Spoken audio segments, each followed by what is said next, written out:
پھر تھوڑی دیر بعد وہ اپنے پاؤں کو چھوتے حریر کے عبایا میں سیاہ اسٹول کو سلیقے سے چہرے کے گرد لپیٹے باہر آئی تو وہ دونوں پل بھر کو حیران رہ گئیں۔ یہ اچھا کیا تم نے، تم پر اچھا بھی بہت لگ رہا ہے، فیشن بھی ہے آج کل عبائی کا۔ سائمہ تائی مسکرا کر بولیں، ویسے تمہارے تایا نے دیکھا تو بہت خوش ہوں گے۔ مجھے تایا سے سرٹیفکیٹ تو نہیں چاہیے تائی اماں۔ ہاں عبایا تو اچھا ہے مگر بہت سمپل نہیں ہے۔ فاطمہ ذرا متذبذب تھیں، چونکہ اس کا عبایا سادہ تھا اور سوائے آستین کے سبز اسٹون کے جو اتنے مدھم تھے کہ توجہ نہ گرتے کوئی کام نہ تھا، سو انہیں قلق تھا۔ اور میں جب حج پر گئی تو کتنا کہتی رہی کہ تمہارے لیے عبایا لے آؤں مگر تم نے انکار کر دیا تھا۔ فاطمہ 3-4 سال پرانی بات دہرانے لگی۔ وہ اس لیے اصرار کرتی رہی تھی کہ ان کی بھابھی جو ان کے ساتھ حج پر تھی اپنی بیٹیوں کے لیے قیمتی اور کامدار عبایا لے رہی تھیں۔ حیا نے صاف منع کر دیا تھا، عبایا کے بجائے اس کی کزنز کے برقعے اور روسی ملبوسات لگتے تھے۔ بس اب دل چاہ رہا تھا وہ نقاب کی پٹی سر کے پیچھے باندھنے لگی۔ تم نے نقاب بھی شروع کر دیا؟ سائمہ تائی کو اب واقعتاً جھٹکا لگا تھا۔ چلیں تائی، وہ گاڑی کی چابی بیگ سے نکالتے ہوئے اس کے نظر انداز کرنے کے باوجود تائی کہنے لگیں، چلو اچھا لگ رہا ہے مگر دیکھتے ہیں کہ تم کتنے دن کرتی ہو۔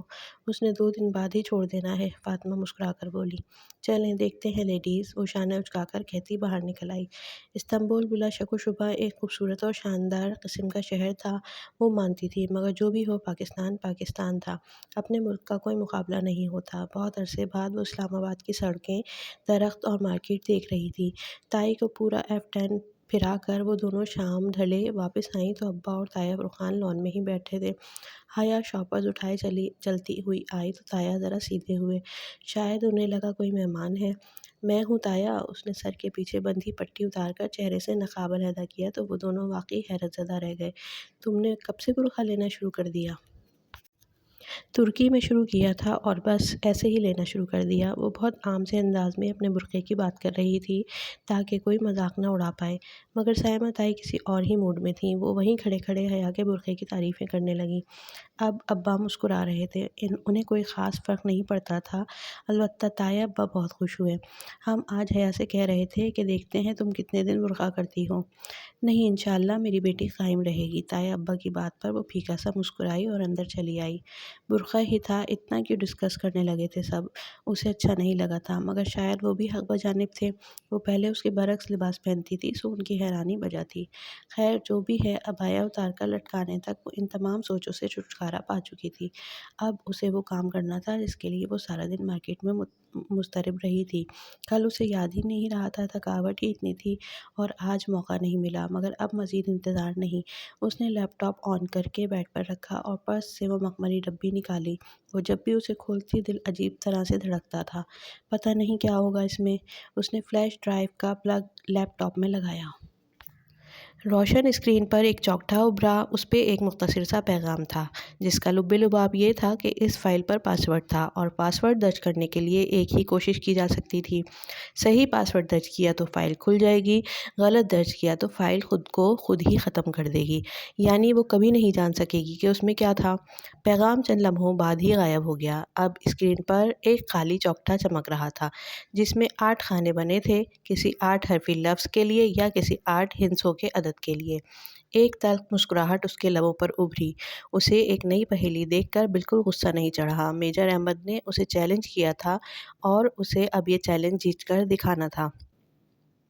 کہیں نہ کہیں اسے پاس ورڈ مل ہی جائے گا اور پھر وہ اسے کھول لے گی۔ اس نے فائل کو آگے پیچھے ہر طرح سے کھولنے کی کوشش کی مگر اس کا پروگرام خاصا پیچیدہ تھا، اسے کچھ سمجھ میں نہیں آ رہا تھا۔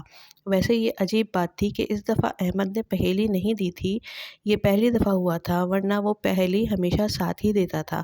اب وہ پاس ورڈ کیسے ڈھونڈے؟ خیر کوئی نہ کوئی حل نکل ہی آئے گا، وہ پر امید تھی۔ ترکی سے واپس آنے کے بعد آج اس نے فون آن کیا تھا، اپنی پرانی سم وہ نکلوا چکی تھی۔ ابھی 2 گھنٹے ہی گزرے تھے کہ اس کا فون بجنے لگا۔ وہ جو لیپ ٹاپ پہ اپنی اور ڈی جے کی تصاویر دیکھ رہی تھی، چونک کر سیدھی ہوئی۔ جلتی بجھتی اسکرین پر چمکتے الفاظ دیکھ کر ایک گہری سانس اس کے لبوں سے خارج ہوئی۔ خبر مل گئی آپ کو میجر صاحب، فون کان سے لگاتے ہوئے وہ بولی۔ مل تو گئی مگر میں کافی حیران رہ گیا، آپ واپس کیوں آ گئیں؟ وہی نرمی، دھیما، شائستہ انداز، وہ جیسے اس کے انداز پر مسکرایا تھا۔ حیرت ہے آپ کو پہلی دفعہ پوری بات کا علم نہیں ہوا؟ لگتا ہے آپ بہت غصے میں ہیں، کیا ہوا ہے؟ پتہ نہیں، وہ بیزار سی بولی۔ پہلی بار اسے شدید احساس ہوا کہ وہ میجر احمد سے بات نہیں کرنا چاہتی۔ آپ کی آواز کافی بوجھل لگ رہی ہے، پریشان بھی ہیں اور اداس بھی۔ اگر آپ وجہ نہیں بتائیں گی تو میں اصرار نہیں کروں گا، بس اتنا بتائیں آپ ٹھیک تو ہیں؟ وہی فکر مند انداز، وہ کیوں کرتا تھا اس کی اتنی فکر؟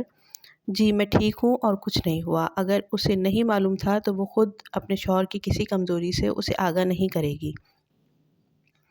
اور بتاتی بھی تو کیا کہ اس نے عبد الرحمن کے ساتھ دیکھا ہے جہان کو، اور وہ ان کی باتیں۔ ان ساری باتوں کو اثر نو یاد کرتے ہوئے وہ ٹھہر سی گئی۔ عبد الرحمن نے اسے ٹیکسٹ کر کے بلایا تھا۔ جب وہ پینٹری کی کھڑکی کے قریب پہنچی تو اسے وہاں پاشا کا چہرہ سامنے دکھائی دے رہا تھا۔ ہو سکتا ہے اس نے آتے ہی اسے دیکھ لیا ہو سکتا ہے وہ جان بوجھ کر یہ سب کہہ رہا ہو تاکہ وہ بددل ہو جائے اور جہان کو چھوڑ دے۔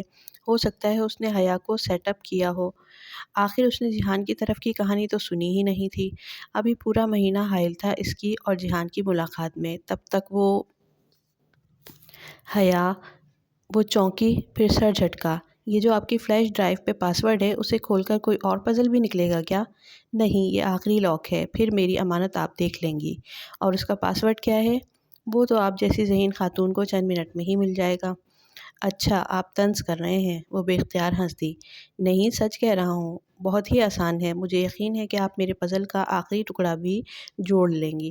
ٹھیک ہے، اگر مجھے آپ کی مزید ضرورت نہیں ہے تو پھر آئندہ مجھے کال مت کیجیے گا، میں مزید آپ سے کوئی تعلق رکھنا نہیں چاہتی۔ اس کا لہجہ بہت خشک ہو گیا تھا، چند ثانیے وہ کچھ کہہ نہیں پایا۔ مگر آپ کے شوہر کو تو علم ہے، پھر؟ مجھے آپ کو کچھ بتانا ہے حیا، اس کی آواز میں دکھ سا تھا۔ میں بغیر کسی ضرورت کے آپ سے بات کرنا نہیں چاہتی، اور اب مجھے ضرورت نہیں رہی، اسی لیے آئندہ میں آپ کی کال اٹینڈ نہیں کروں گی۔ خدا حافظ۔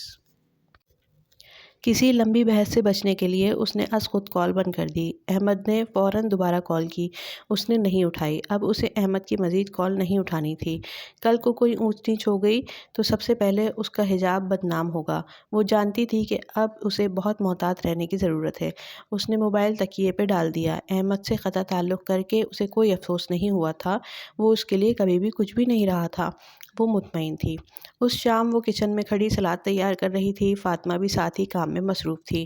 نور بانو برتن دھو رہی تھی، ابا لاؤنج میں ٹی وی کے سامنے بیٹھے اخبار پڑھ رہے تھے۔ وہ ذرا بلند آواز میں ان تینوں افراد کی مصروفیات سے بے نیاز ان کو ترکی کی باتیں سنا رہی تھی۔ جب اپنے اندر کی اداسی، جہان کی خاموشی اور یادوں سے تنگ آ جاتی تو اس طرح بولنے لگ جاتی، اور آج کل تو اس کی ہر بات ترکی سے شروع ہو کر ترکی پہ ختم ہوتی تھی۔ سفر نامہ استنبول، یہ وہ موضوع تھا جس سے گھر والے اب بور ہو چکے تھے، مگر وہاں پرواہ کسے تھی؟ اپنے گھر میں یہ سہولت تھی کہ کوئی مرد ملازم نہ تھا۔